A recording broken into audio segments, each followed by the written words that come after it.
इर्मया 17:7 आणि 8. जो पुरुष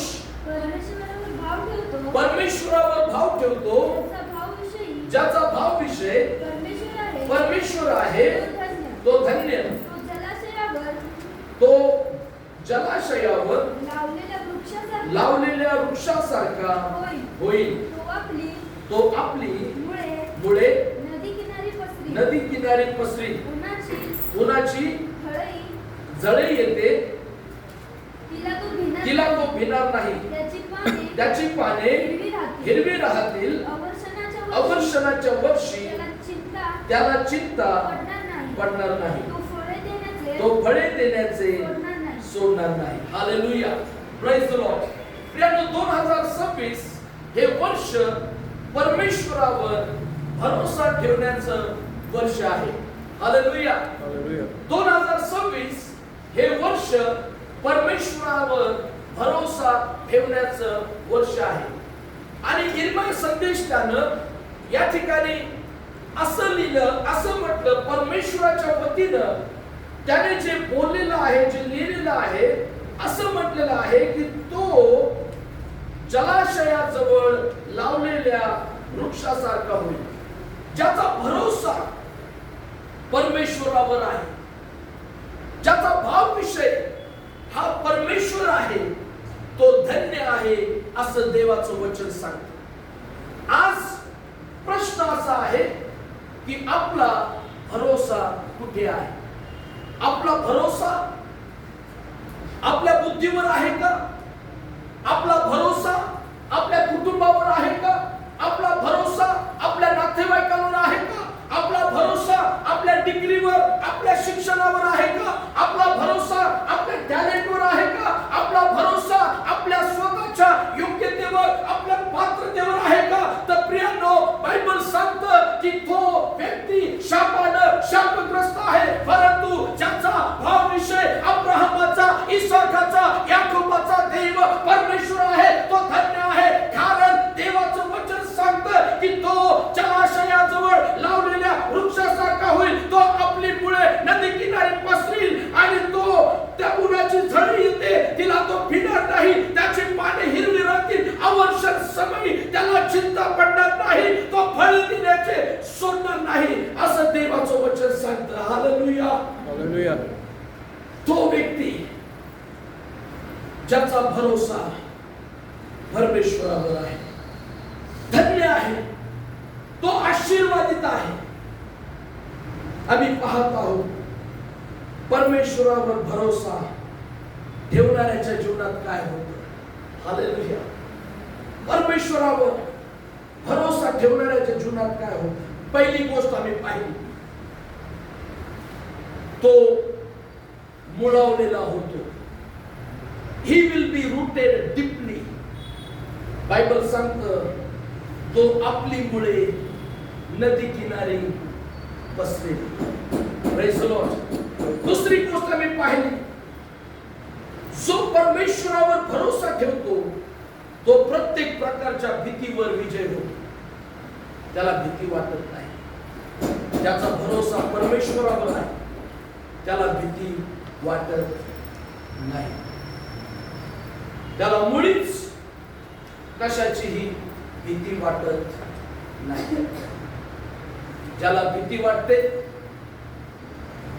याचा अर्थ त्याचा परमेश्वरावर भरोसा आहे की नाही याची तपासणी केली पाहिजे. तिसरी गोष्ट आपण पाहणार आहोत, परमेश्वरावर भरोसा ठेवणारा तो धन्य आहे, असं देवाचं वचन सांगतं. परमेश्वरावर भरोसा ठेवणारा टंचाईतही भरभराटीला येईल. देवावर भरोसा ठेवणारा टंचाईच्या काळात, अवर्षणाच्या काळात तो भरभराटीला आल्याशिवाय राहत नाही. Praise the Lord. इथं बायबल सांगतं 17व्या अध्यायात आणि 8व्या वचनात असं म्हटलेलं आहे, तो जलाशयाजवळ लावलेल्या वृक्षासारखा होईल. तो आपली मुळे नदी किनारी पसरील. उन्हाची झळे येते तिला तो घेणार नाही, त्याची पाने हिरवी राहतील. अवर्षणाच्या वर्षी त्याला चिंता पडणार नाही. अवर्षणाच्या वर्षी त्याला चिंता पडणार नाही. हालेलुया. हालेलुया. शास्त्र सांगतं अवर्षणाच्या वर्षी. अवर्षण म्हणजे दुष्काळ. अवर्षण म्हणजे दुष्काळ. जेव्हा पाऊस पडत नाही, कित्येक महिने, कित्येक वर्ष पावसाचा जो हंगाम आहे तो त्या राष्ट्रात हंगाम येतो, तो हंगाम निघून जातो, पण त्या दिवसात पाऊसच पडत नाही. आणि त्यामुळे येणारा जो दुष्काळ असतो त्या दुष्काळाबद्दल शास्त्र बोलत. 2012 साली, 12च्या नंतर साधारणपणे आपल्या महाराष्ट्रातल्या मराठवाडा जो भाग आहे, मराठवाडा, या मराठवाड्यात दुष्काळ पडला. खूप मोठा दुष्काळ, भयानक दुष्काळ. अवर्षणाचा समय चालू झाला. आपलं महाराष्ट्र सरकार त्यांच्या परीनं, आता पाऊस पडणं हे देवाच्या हातात आहे, बरोबर ना? पाऊस पडणं हे देवाच्या हातात आहे. महाराष्ट्र सरकार पुष्कळ प्रयत्न करत होतं की या दुष्काळाच्या तडाख्यातून मराठवाडा आणि विदर्भाला कसं बाहेर काढायचं. त्यावेळचे जे तत्कालीन मुख्यमंत्री होते, मुख्यमंत्र्यांनी त्यावेळी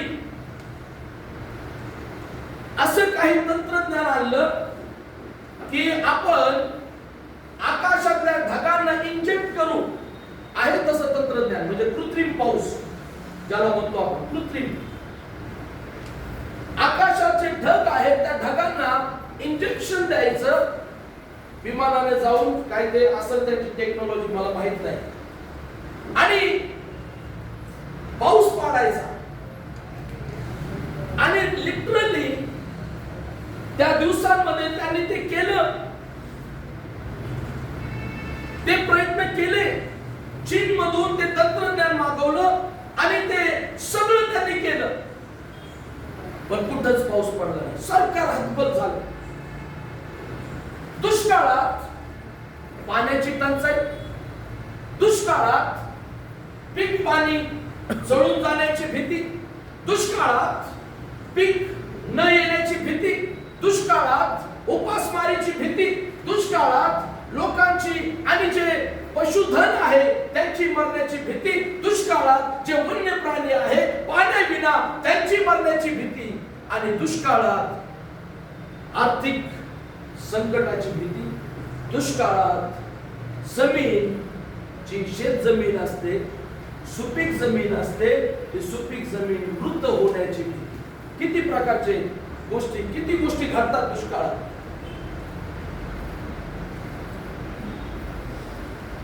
असा दुष्काळ असतो. आमच्या छत्रपती संभाजीनगर जिल्ह्यामध्ये खूप मोठं धरण आहे, त्याला नाथ जलाशय असं नाव आहे, जायकवाडी. खूप मोठं धरण आहे, महाराष्ट्रातलं जमिनीवरचं सगळ्यात मोठं धरण.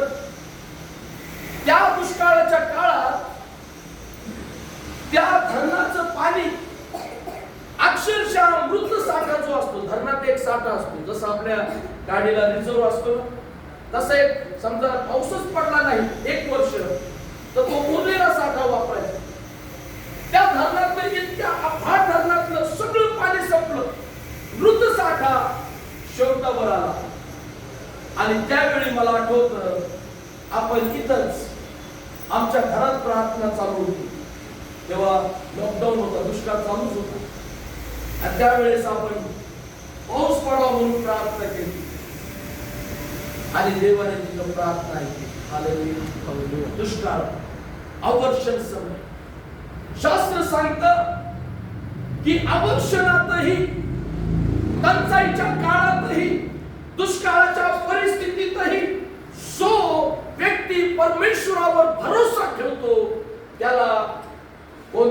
चांगल्या गोष्टींची वाण पडणार नाही.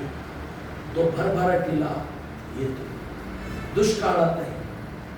परमेश्वरावर भरोसा ठेवणार, परमेश्वराला आपला भाव विषय म्हणून पाहणार. एकीकडे दुष्काळ आहे, एकीकडे कठीण परिस्थिती आहे, पण त्याही परिस्थितीमध्ये तो देवाचा व्यक्ती, तो देवाचा विश्वासणारा, तो देवाचा पुत्र, ती देवाची कन्या, ते देवाचं कुटुंब परमेश्वरासमोर गुडघ्यावरून प्रार्थना करतं आणि ते कुटुंब म्हणतं की प्रभू, मृत्यू छायेच्या दरीतून आम्ही जात असलो, आम्ही अवर्षणातून जात आहोत, आम्ही टंचाईच्या काळातून जात आहोत, परंतु याही परिस्थितीमध्ये आमचा भरोसा केवळ तुझ्यावर आहे. तेव्हा परमेश्वर स्वर्गातून पृथ्वीवर चमत्कार केल्याशिवाय राहत नाही. तो आम्हाला भरभराटीला आणणारा असा तो देव आहे. Hallelujah, hallelujah. दुष्काळ किंवा अवर्षण कशाचं दर्शक आहे? अवर्षण हे आमच्या विश्वासाच्या परीक्षेचं दर्शक आहे. हालेलुया. अवर्षण आमच्या विश्वासाच्या परीक्षेचं दर्शक आहे. लक्षात असू द्या, तुम्ही चर्चला आला, तुम्ही ख्रिस्त स्वीकारला म्हणजे दुष्काळ येणार नाही असं नाही. दुष्काळ कोणत्याही प्रकारे, आर्थिक दुष्काळ आहे ना, आपल्या घरात कधी कधी वेगवेगळ्या प्रकारे दुष्काळ येतात, अवर्षणाचे प्रसंग येतात, ते टाळता येऊ शकत नाही. पण हे अवर्षणाचे प्रसंग आम्ही किती विश्वासात खंबीर आहोत, आम्ही किती विश्वासात टिकून आहोत याचं दर्शक म्हणजे दुष्काळ किंवा अवर्षण. दुसरी गोष्ट, अवर्षणात आम्ही देवावर भरोसा टाकायला शिकतो. अवर्षणाच्या काळात, कारण दुष्काळात कोणी कोणाचं नसतं, खरं आहे ना? मला आठवतं, माझ्या एका चुलत भावाचं लग्न होतं. त्याचं लग्न अचानक ठरलं, अचानक सगळे निघाले लग्नाला, आणि ते लग्न एकदम अशा खेड्या गावात होतं, ज्या गावात दुष्काळ भयंकर, पाणीच नाही, पाणीच नाही. लग्नात जेवण आहे, आमच्या इकडं लग्नामध्ये नॉनव्हेज करत नाही. आमच्या इकडं लग्नामध्ये पुरी, वांग बटाट्याची भाजी, मसाले भात, जिलेबी, बुंदी असं जेवण असतं. तुमच्याकडं काय म्हणतात, 13 वेळा करतात.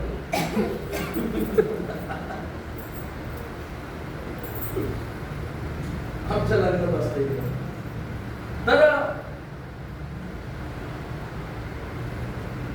लग्नात जेवलो खरं, तेलकट खाल्लं होतं, सगळं तेलकट. हात धुवायला मग पाणी नाही, सगळे पाणी पाणी पाणी करायला लागले. अख्खं गाव फिरलो आम्ही, आमचे मित्रमंडळी दारोदारी गेलो.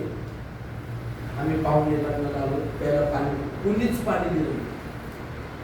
जेव्हा अवर्षण येतं, मी जागतिक सांगतो, जेव्हा दुष्काळाचा समय येतो, लोक स्वार्थी होतात. हालेलुया. आणि जेव्हा आमच्या जीवनात परीक्षेचा काळ येतो, तेव्हा कोणीच आपल्या बरोबर कुठे राहत नाही. हालेलुया. शेवटी एका आजीने पाणी दिलं, असा बाहेर जुना पुराणा एकदम मडका म्हणतो ना, मडका ठेवलेला. तिच्याकडे ते असं जर्मनचा डबा होता, जर्मनचा, आपण नाही का थोडासा उभा असा असतो, तो डबा घरातून आणला, त्याला असं एकदम काळवंडलेला. आता माझ्या जीवनात म्हणजे मी असं इमॅजिन केलं तरी मला ते चित्र आठवतं. एकदम काळवंडलेला डबा दिला. हे भाऊ, आमच्या इकडं असं बोलतात, आमच्या टोन मध्ये, नगरच्या, त्या माठात पाणी आहे बघ, असं तर घे. तर तहान. कोणी पाणी द्यायला तयार नाही, दुकानं नाही, काय नाही. तेव्हा पाण्याच्या बाटल्या वगैरे असं काही मिळत नसायचं. गेलो, ते भांड बुडवलं, खालून फक्त त्या माठाचा खर्र खर्र आवाज, बुडाला पाणी एकदम त्या माठाच्या. कसं तरी अर्धा डबा पाणी आलं. जेव्हा पाण्यात पाहिलं, अक्षरशः इतकी घाण.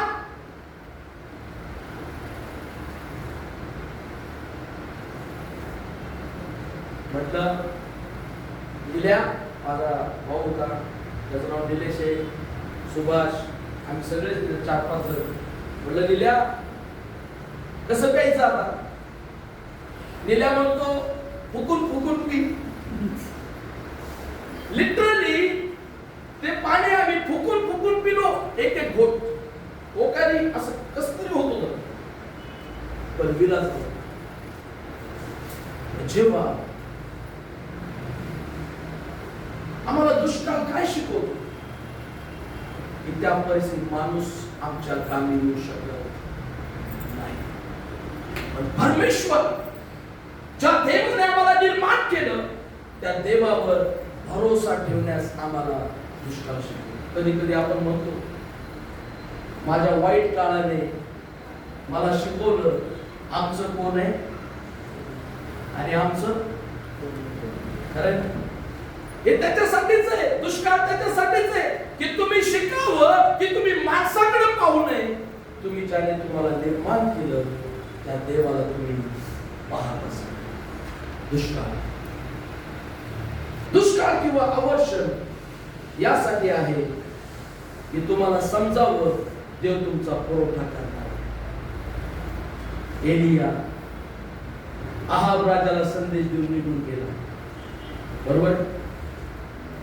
अहाबाला सांगितलं, ज्या देवाची मी सेवा करतो त्या देवाच्या जीविताची शपथ घेऊन सांगतो, येणारी वर्ष या राष्ट्रात पर्जन्य अथवा पाऊस पडणार नाही. जसा एलिया बोलला, देवाचं वचन इमिजिएटली लागू झालं. त्या देशात दुष्काळ पडला. शास्त्र सांगतं, परमेश्वर एलियाला बोलला, एलिया तू करीत ओढा नजीक जा. एकमेव ठिकाण जिथं फक्त पाणी होतं तिथं देवाने एलियाला पाठवलं. करीत ओढा नजीक जा आणि तिथे तू राहा.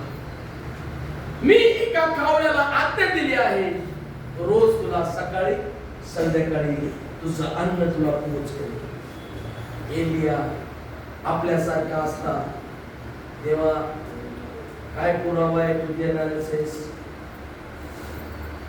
आधी कावळा दाखव, आधी कावळा दाखव मग जातो. नाही आधी ते तळ दाखव मग जातो, तो पॉन्ड कधी पोहळ दाखव मग जातो. पाणी आहे की मला कसं कळणार? एलिया त्याने देवावर भरोसा तिथं गेला. जोवर त्या ओढ्यात पाणी होतं तोवर एलिया तिथे राहिला. परमेश्वराने त्याला उपाशी राहून दिलं. आमच्या जीवनातला अवर्षणाचा काळ आम्हाला हे शिकवतो की देवच आमचा पुरवठा आहे. फिलिप्पी 4:19 मध्ये म्हटलं, देव आपल्या सर्व संपत्तीरूप ख्रिस्त येशू मध्ये तुमच्या सर्व गरजा वैभवाने पुरवेल. हालेलुया. खूप काळजी करता तुम्ही, खूप चिंता करता, काय होईल कसं होईल. पण परमेश्वरावर भरोसा ठेवणारा, जगात काय घडायचं घडू दे, दुष्काळ पडायचा पडू दे, अवर्षणाचा समय यायचा येऊ दे, चढ-उतार येऊ दे, आर्थिक मंदी येऊ दे, परंतु ज्याचा भरोसा इस्रायलाचा देव परमेश्वरावर आहे त्याला देव उत्तमातल्या उत्तम गोष्टींचा पुरवठा केल्याशिवाय राहत नाही. एहेजकेलचं पुस्तक 36 अध्याय 29 आणि 30 वचन.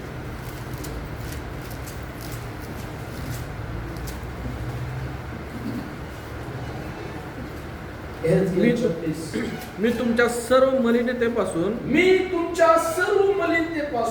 तुम्हाला तुम्हाला मुक्त करेन. मुक्त करेन. मी धान्यावर हुकूम करून तुमच्यावर हुकूम करून त्याची विपुलता करीन, त्याची विपुलता करीन. तुमच्यावर दुष्काळ आणणार नाही. काय म्हणतो परमेश्वर? त्याला बोल करा.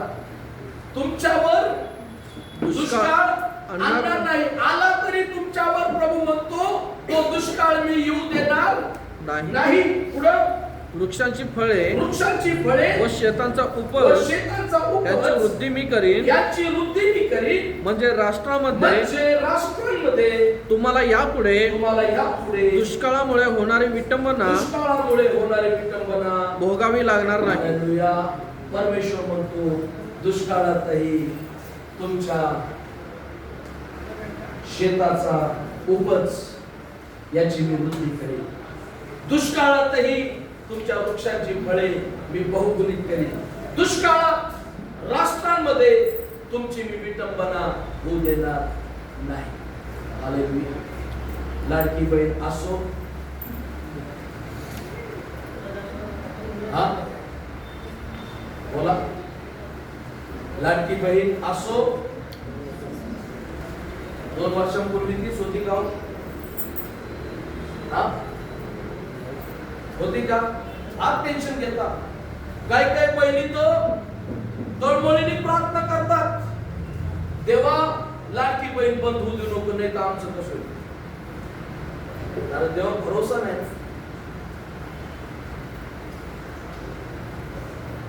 अरे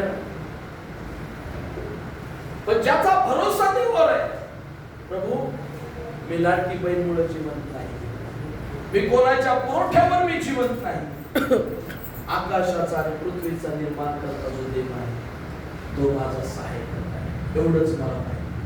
आज रात्री जेव्हा देव आपल्याला आमंत्रण देत आहे, आपण देवावर भरोसा ठेवा. तुमचा भरोसा कुठे? प्रश्न आहे, तुमचा भरोसा डॉक्टरवर आहे, नातेवाईकांवर आहे, अधिकाऱ्यांवर आहे, अधिपतींवर आहे, मनुष्यावर आहे, तुमच्या ज्ञानावर आहे, तुमच्या शक्तीवर आहे का तुमच्या बुद्धीवर आहे, तुमच्या शिक्षणावर आहे, तुमच्या टॅलेंटवर आहे? तुम्ही म्हणत असाल मला खूप एक्सपिरियन्स आहे, माझ्या गाडीचा कधीच ऍक्सिडेंट होत नाही, असा भरोसा आहे? प्रेमाने तुम्ही चुकीच्या ठिकाणी भरोसा केलेला, तिथून तुम्हाला कधीच सहाय्य मिळणार नाही. पण आज रात्री जर तुम्ही भले परिस्थिती किती कठीण असू द्या, परिस्थिती किती नकारात्मक असू द्या, कदाचित असं वाटत असेल की आता सगळं संपलेलं आहे, त्या परिस्थितीतही देवावर भरोसा ठेवा. कुठलाच दुष्काळ कायमचा राहणार. हालेलुया. हालेलुया. तो कायमचा राहणार. तो दुष्काळ आला, दुष्काळात सुकाळ घेऊन येणारा असा आमचा देव आहे. या आपल्या जागेवर उभे राहणे